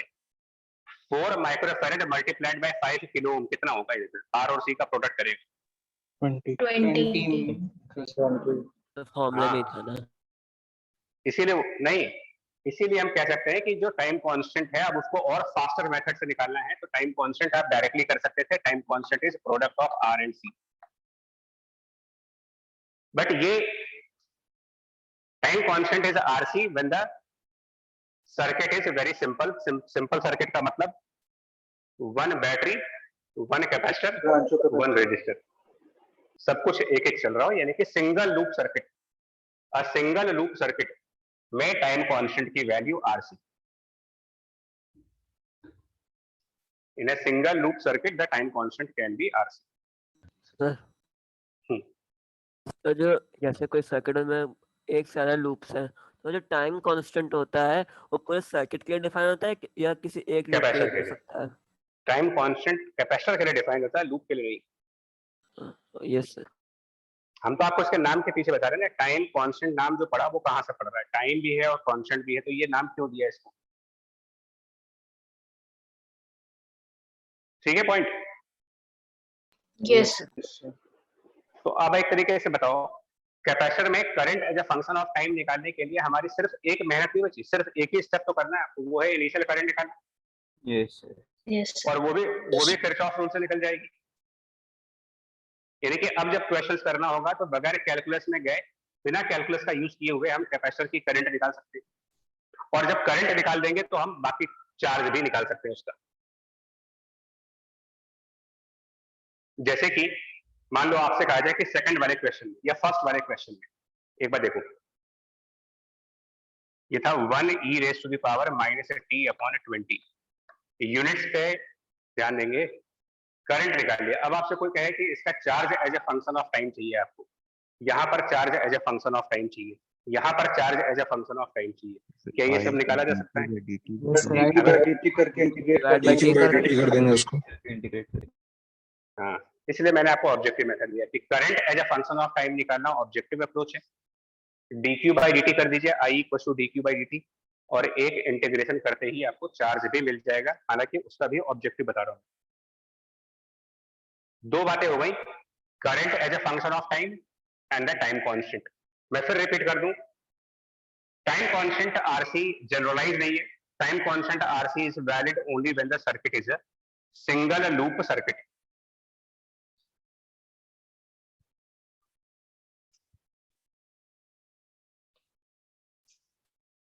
कभी कभी सर्किट्स को आप सिंगल लूप नहीं होते, लेकिन उनको सिंगल लूप किए जा सकते हैं, दैट मींस कि हम आर और सी में कॉम्बिनेशंस लगा सकते हैं। फॉर एग्जांपल इस तरीके का सर्किट भी हो सकता है, ये सिंगल लूप ही कहलाएगा। ये सिंगल लूप इसलिए कहलाएगा क्योंकि इसको आप आराम से सीरीज और पैरेलल कॉम्बिनेशंस की हेल्प से रिड्यूस कर सकते हैं, इसको। Yes, sir. हमने कहा एक रेजिस्टेंस और एक कैपेसिटेंस, उसकी जगह पर हम group of resistors and group of capacitors भी तो लगा सकते हैं, बिकॉज ग्रुप ऑफ कैपेसिटर्स की सी इक्विवेलेंट निकाल सकते हैं। Yes sir. कितना? T/2। T/2 और यहाँ कितना हो गया तीनों का मिला के? 3R/2 T/2। 3R/2। तो अब इसका टाइम कांस्टेंट कितना हुआ इस सर्किट का टाइम कांस्टेंट? 3RC/4। 3RC/4। बस, हाँ, बिकॉज ये सिंगल लूप कहलाएगा सर्किट, ये भी सिंगल लूप है। आप कह सकते हो कि नहीं यहाँ पर एक अलग लूप है, यहाँ अलग लूप नहीं। भाई, आप अगर सीरीज और पैरेलल की मेथड से रिड्यूस कर सकते हो तो आप इक्विवेलेंट रेजिस्टेंस और इक्विवेलेंट कैपेसिटेंस निकाल करके भी आप टाइम कांस्टेंट निकाल सकते हो ऑब्जेक्टिव मेथड से।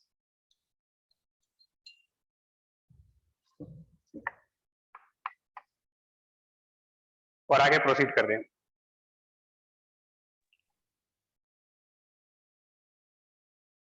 हटा रहे हैं इसको? Yes, sir. ठीक, नेक्स्ट पॉइंट पर आइए।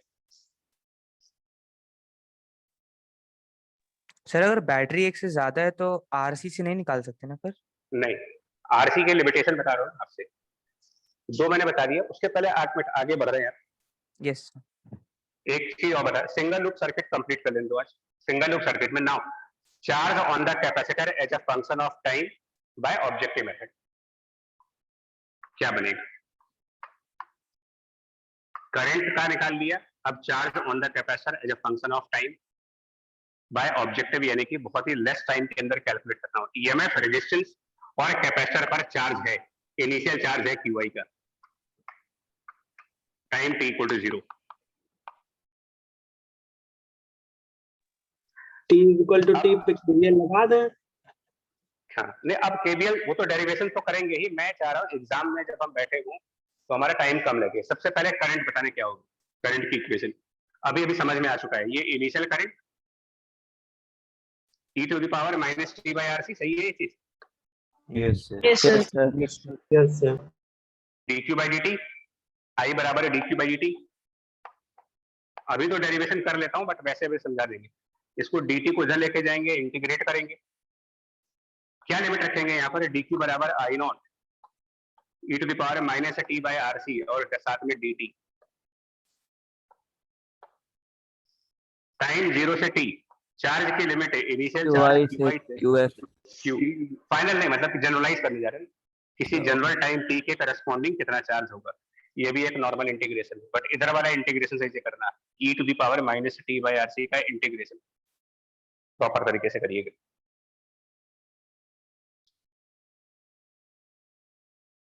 So minus I naught RC into e की power minus t by RC। ना लिमिट 0 भी रखूं,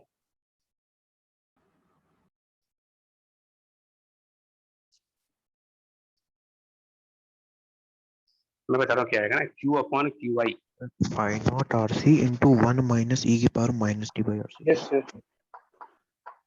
1 minus e to the power minus T upon, ये देखो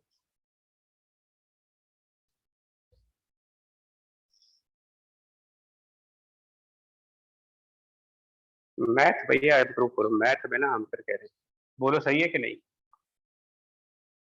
यस Yes sir। ठीक है,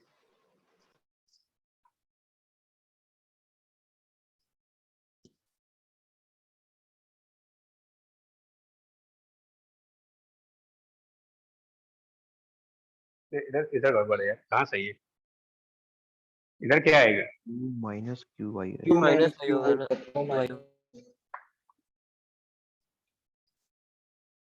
और जो आई नॉट है उसकी वैल्यू मैं लिख रहा हूँ, वो फिर से KCL I KVL not KVL से आएगा, अपने आप करोगे, इसका आंसर आएगा E minus Q naught by C upon R. Check कर लो आप इसको भी, आई नॉट की वैल्यू केवीएल लगा करके, Q नॉट QI हुआ ना। मतलब ये क्यू आई, ठीक Yes. Yes। ठीक है। इसको जब यहाँ रखेंगे, इस आई नॉट को यहाँ ले आएंगे और रिप्लेस करेंगे, आई नॉट को ला करके रिप्लेस करेंगे, और फिर इन सबको जब पूरा सिंप्लीफाई करेंगे,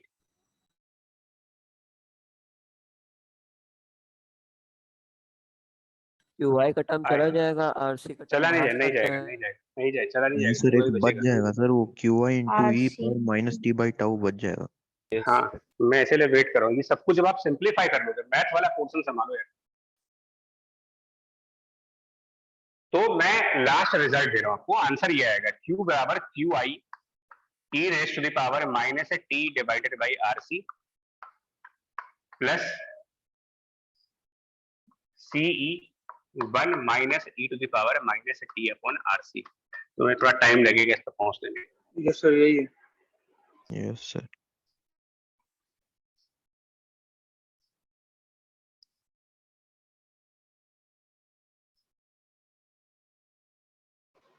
Yes। आपको तो किसी को कम ज्यादा टाइम लग सकता है, Yes, sir। लेकिन डेरिवेशन खुद करनी पड़ेगी आप लोग को भी, राइट? Yes। Yes। मैं इसको थोड़ा सा जनरलाइज करना चाह रहा हूँ। एक्चुअली ये जो आरसी देख रहे हो, इसको हम लोग बार बार अभी क्या लिख रहे थे? आरसी मतलब Tau। सी इंटू ई लगातार एग्जांपल करते हुए आप क्या ये फाइनल स्टेडी चार्ज स्टेट पे जो charge. Final charge। Final charge है। तो मैं इसको जनरल फॉर्म में लिख रहा हूँ, एक ऐसा जनरल फॉर्म जो सिंगल लूप सर्किट और मल्टीपल लूप सर्किट दोनों के लिए काम करेगा। अभी जो रिजल्ट मेरा लिखा हुआ है, अभी ये जो रिजल्ट ऊपर लिखा हुआ है, it is specifically for a single loop circuit, specifically for single loop RC circuit. But अगर आप चाहते हो कि हमें कोई ऐसा ऑब्जेक्टिव मेथड मिल जाए जो सिंगल लूप पे भी काम करे और मल्टीपल लूप वाले आरसी सर्किट्स में भी काम करे, तो फिर इसको और जनरलाइज कर देते हैं।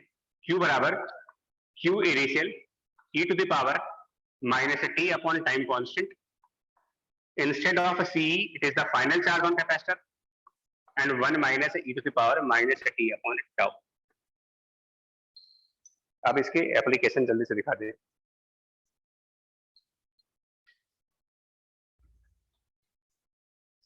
दोनों इक्वेशन सिमिलर हैं, ये स्पेसिफिकली सिंगल लूप सर्किट के लिए डिराइव्ड है, specifically for single loop circuit, और ये इंटेंशनली मल्टीपल लूप सर्किट्स के लिए डिराइव किया गया है। दोनों का एक एक क्वेश्चन करके दिखाता हूं एज एग्जांपल। क्वेश्चन की लैंग्वेज बहुत इंपॉर्टेंट है। Uncharge capacitor connected to a battery, an uncharge capacitor is connected to battery. Circuit आपके सामने है, ये सिंगल लूप है या मल्टीपल लूप है? सिंगल लूप है। Charge as a function of time चाहिए, ऊपर वाली इक्वेशन देख लो आप। क्वेश्चन कह रहा है uncharge capacitor is connected to the battery, that means QI 0। So charge as a function of time is now CE1 minus e to the power minus t over RC। खत्म? Yes, Yes, हाँ, मतलब मेरा M अब इस समय ये है कि आप ये दोनों याद रखें और अब आगे से डेरिवेशंस ना करनी पड़े मेरे को। एग्जांपल 2, न्यूमेरिकल वैल्यूज के साथ 4 माइक्रोफैराड कैपेसिटेंस, पिछला वाला example, with a charge of 8 microcoulomb connected to a battery of 5 volt. The resistance is 5 kilo ohm. Charge as a function of time.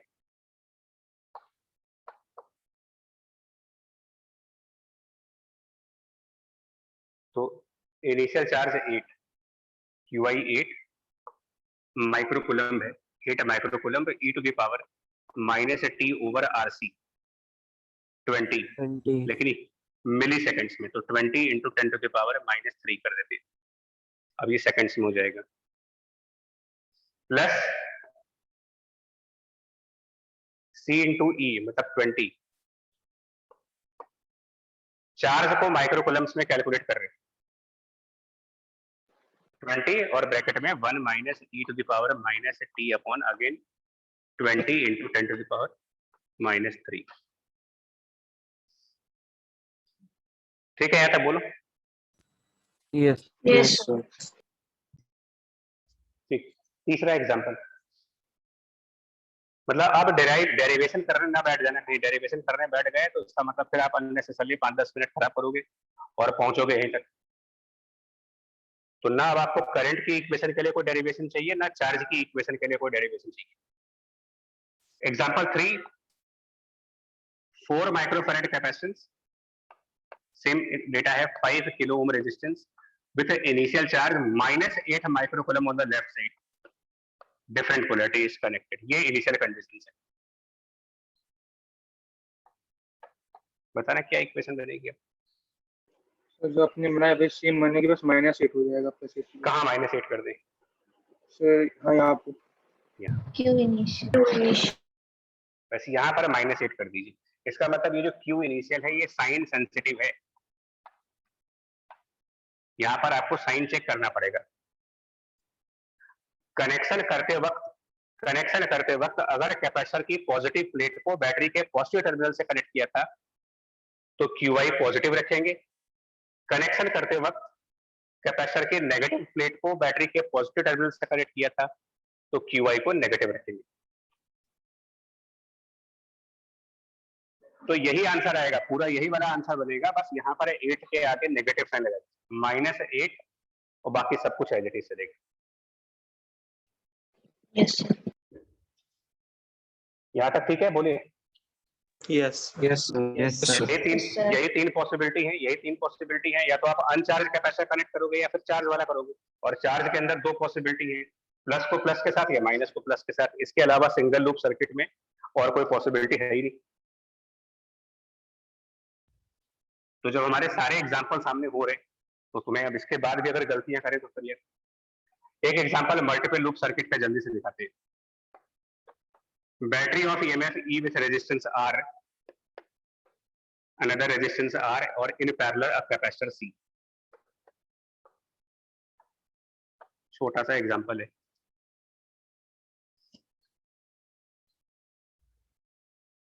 Capacitor initially अनचार्ज, ये क्वेश्चन में देना पड़ेगा मुझे, question की लैंग्वेज में ये चीज देखनी पड़ती है कि कैपेसिटर की इनिशियल कंडीशन से क्या दी जा रही है मुझे।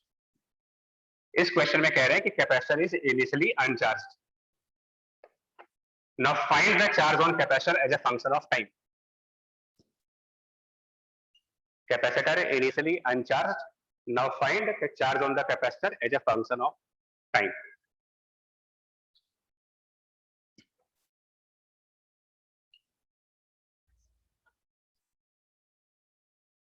क्या चाहिए मेरे को इसके लिए? टाउ। देखो अब सब बता रहे कैसे आएगा। सबसे पहले आप मुझे बताइए कि थोड़ा इनिशियल वेट करंट कर क्या लीजिए सर प्लीज।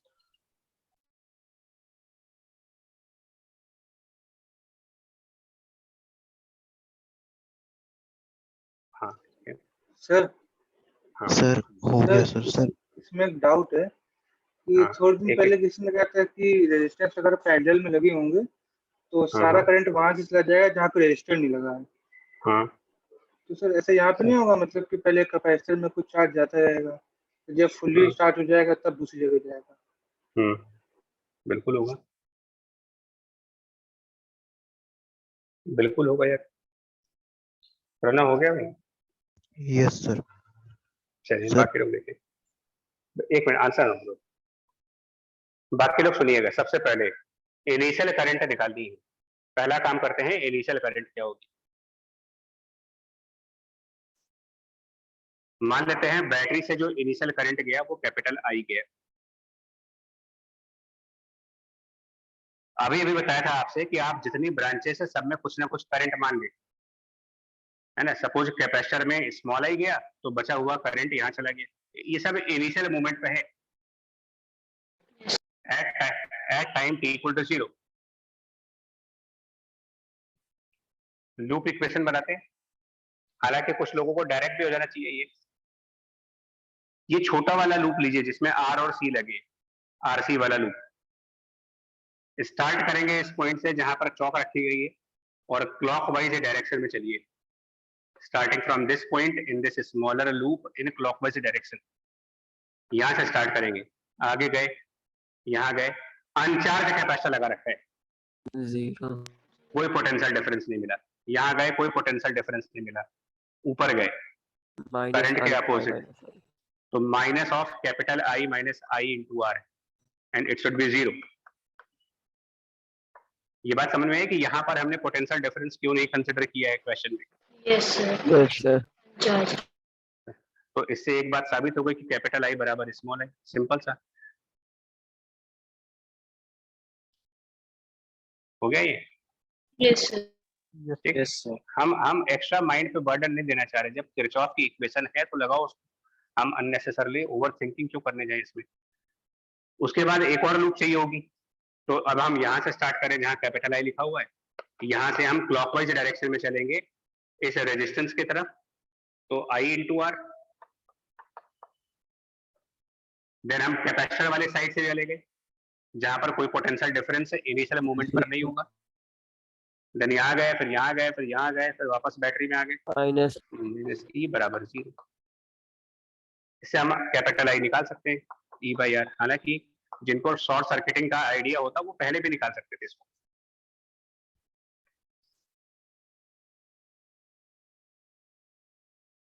ठीक है, लग रहा है आपको समझ। बोलो इनिशियल करंट, Yes. ठीक है ना। Okay Yes. Okay. Now capacitor पर फाइनल चार्ज कितना होगा, ये सब ऑब्जेक्टिव क्वेश्चंस भी आते हैं। इनिशियल करंट निकालना बताया आपको किरचॉफ इक्वेशन से। इनिशियल करंट जब भी निकालना होगा किरचॉफ इक्वेशन। कैपेसिटर का फाइनल चार्ज वो भी किरचॉफ से आएगा। फाइनल चार्ज ऑन कैपेसिटर भी किरचॉफ रूल से ही आएगा। अब देखिए सर। हाँ सर CE/2। हाँ, final charge on the capacitor निकालने जा रहे हैं, वो भी किरचॉफ रूल से निकालेंगे। कैसे? अब हम फाइनल मोमेंट की किरचॉफ इक्वेशन बनाने जा रहे हैं। फाइनल मोमेंट पर किरचॉफ की इक्वेशन। फाइनल मोमेंट पर इस बैटरी से अगेन हम I करंट मान लें,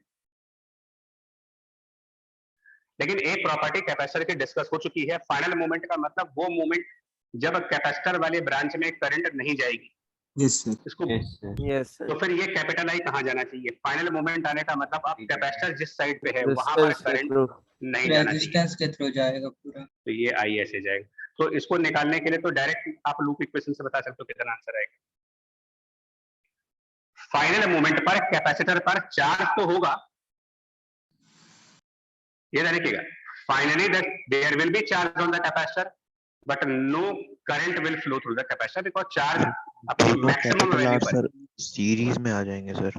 हाँ जी, करंट निकाल देंगे, फिर सिंपली आर के थ्रू पोटेंशियल डिफरेंस निकाल लेंगे, बिल्कुल। उससे चार्ज आएगा। बाकी लोग भी सुनने में से ये बड़ा कंफ्यूजन है। फाइनल मोमेंट का मतलब ये है कि कैपेसिटर पे चार्ज है लेकिन इस ब्रांच में करंट नहीं है। तो पहले आप ये करंट वाली लूप लो, ये लूप जो रेजिस्टेंस में जाएगी, फिर नीचे वाले रेजिस्टेंस में जाएगी, फिर ऐसे, और फिर बैटरी। इस लूप इसमें आप केवीएल लगाओ जरा, क्या बनता है आई की वैल्यू। यहाँ पर केवीएल लगाएं, E/2 है। E/2R। और अब एक केवीएल इस छोटे वाले आरसी वाले लूप में लगा दो जरा। KVL in this RC loop, ऐसे चलें, फिर इधर जाएं, फिर ऐसे, फिर ऐसे, फिर ऐसे। KVL in this smaller loop, इससे क्यू कितना आएगा? यहां से यहां जाना है, फिर ये जाना है, क्या बनेगा? अच्छा देखो, राइट साइड गए, पोटेंशियल डिफरेंस कुछ भी नहीं मिलेगा। जब नीचे जाएंगे, क्योंकि कैपेसिटर में चार्ज है तो पोटेंशियल डिफरेंस भी है, क्यू फाइनल बाय सी। फिर नीचे गए, फिर इधर गए, फिर ऐसे against current minus I R, I into R. I into R का मतलब हो जाएगा आई इंटू आर, यहाँ से I into R, I into R E/2, यानी क्यू बराबर CE/2, फाइनल चार्ज CE/2।